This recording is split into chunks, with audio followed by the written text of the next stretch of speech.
ಚನ್ನಪಟ್ಟಣದ ಗೊಂಬೆ. ನಾವು ನಮ್ಮ ಟೆಕ್ಸ್ಟ್ ಬುಕ್ ಅಲ್ಲೆಲ್ಲ ಇತ್ತು ನೋಡಿ, ಚನ್ನಪಟ್ಟಣದ ಗೊಂಬೆ ಅಂತ. ಹಾಗೆ ಇದು ಬಹಳ ಒಂದು ವಿಶಿಷ್ಟವಾದದ್ದು.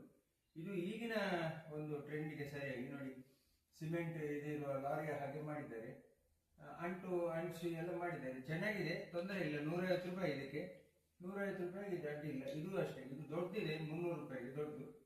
ಚೆನ್ನಾಗಿದೆ ನೋಡಿ.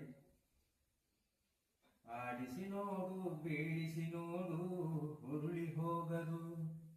ಟಿಂಗ್ ಟಿಡಿಂಗ್ ಟಿಂಗ್ ಟಿಂಗ್ ಟಿಡಿಂಗ್ ಟಿಂಗ್ ಟಿಂಗ್ ಟಿಡಿಂಗ್ ಟಿಂಗ್ ಟಿಂಗ್ ಟಿಡಿಂಗ್. ನೋಡಿ, ಅದೊಂದು ಬಹಳ ವಿಶೇಷ. ಅದು ಏನ್ ಮಾಡಿದ್ರು ಬೀಳುದಿಲ್ಲ.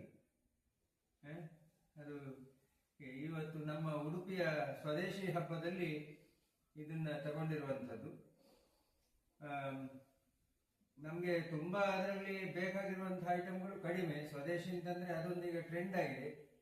ಕೆಲವೊಮ್ಮೆ ನಮ್ಗೆ ಹೊರಗಡೆ ಸಿಗುವುದಕ್ಕಿಂತ ಅತ್ಯಂತ ಕಾಸ್ಟ್ಲಿ ಆಗಿರುತ್ತೆ, ಕ್ವಾಲಿಟಿ ಕಡಿಮೆ ಇರುತ್ತೆ. ಬಟ್ ಕೆಲವೊಂದು ವಿಶೇಷವಾಗಿ ನಾವು ನೋಡಿ ಚೆನ್ನಾಗಿ ಅಳೆದು ತೂಗಿ ತಗೊಳ್ಳುವಂಥದ್ದು, ಇಂಥದ್ದು ತಗೊಳ್ಬಹುದು. ವಂದನೆಗಳು ಗೆಳೆಯರು.